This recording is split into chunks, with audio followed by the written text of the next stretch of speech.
Après 9 ans d'expansion, l'économie américaine peut-elle caler? La croissance américaine est dopée aux stéroïdes, notamment par la politique budgétaire menée par Donald Trump. Alors, quel avenir proche pour cette reprise? On en parle avec Denis Ferrand, directeur général de Rexecode. Bonjour. Bonjour. Alors, ce grand cycle d'expansion américain est-il sur le point de caler?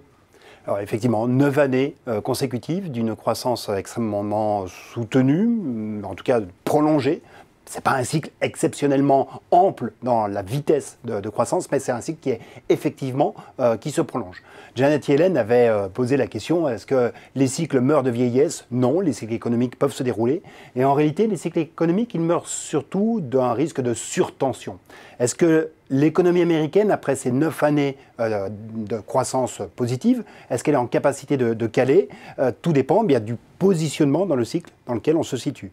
Et l'activité de Donald Trump, sa politique fiscale, sa politique également en matière de dépenses, vient pousser un peu les feux de l'économie américaine, probablement un peu au-delà de ce qu'elle est en capacité d'extraire. On est sur un rythme de croissance qui aujourd'hui dépasse assez sensiblement le rythme de croissance potentielle de l'économie américaine, qui est estimé aux environs de 1,9-2%. On est actuellement sur des rythmes de croissance de l'ordre de 3% en glissement sur un an, 3,5% sur le dernier trimestre connu. Ce sont des rythmes qui vont un peu trop vite. Alors certains économistes néanmoins disaient qu'il reste encore du cycle parce qu'en fait beaucoup de travailleurs sont sortis du marché du travail, le taux de participation a baissé et donc les chiffres du chômage ne nous indiquent pas qu'on est en haut de cycle. Est-ce que vous partagez cette réserve en fait?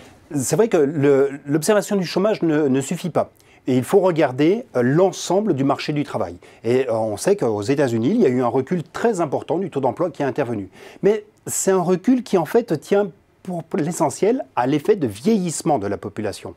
La manière dont est mesuré le taux d'emploi aux États-Unis, c'est le rapport des personnes en emploi sur les personnes âgées de 16 ans et plus. Les personnes en âge de travailler aux États-Unis, ce sont les 16 ans et plus. Or, les États-Unis, comme l'Europe, c'est une économie qui vieillit et le taux d'emploi s'applique à une population qui se transforme dans sa composition et donc le taux d'emploi spontanément, naturellement, doit fléchir. Aujourd'hui, quand on va corriger cet effet de vieillissement dans la mesure du taux d'emploi, eh bien on se rend compte qu'on est revenu à un taux d'emploi qui est identique à celui que l'on connaissait en 2007, avant la dernière entrée en récession de l'économie américaine. Donc il n'y a plus de réserve de main-d'œuvre, si vous voulez, qui viendrait d'un taux d'emploi qui soit particulièrement déprimé. Et de fait, bien, outre le taux de chômage, ce que l'on voit aujourd'hui se manifester sur le marché du travail, c'est une accélération de la mobilité, beaucoup plus de sorties de l'emploi parce que des personnes changent de job. Donc il y a une plus grande fluidité. Ça crée aussi des tensions sur les recrutements à tel point qu'on est sur un chiffre que l'on n'avait jamais vu par le passé. 38% des entreprises américaines se déclarent confrontées à des difficultés à pourvoir un job.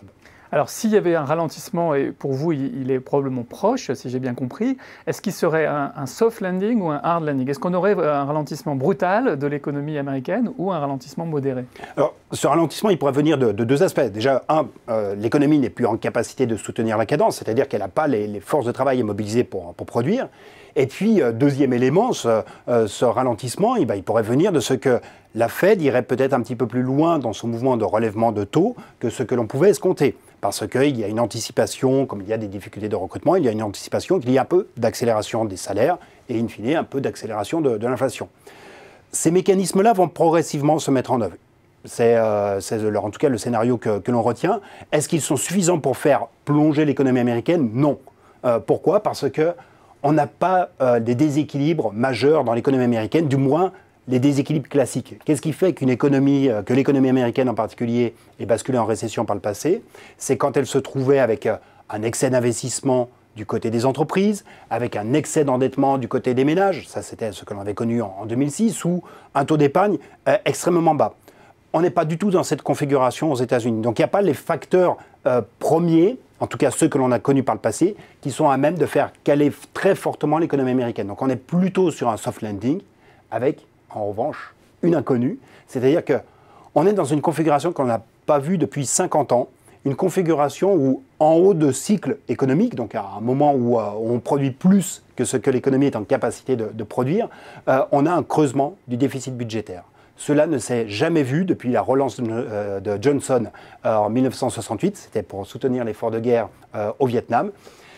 Qu'est-ce qui s'était passé derrière la politique de Johnson? C'était progressivement une inflation qui avait réaccéléré. C'était parce que l'inflation, c'était une bonne manière aussi de maîtriser l'évolution de la dette publique. Et donc c'est peut-être ce qu'on verra à la fin du mandat de Donald Trump alors.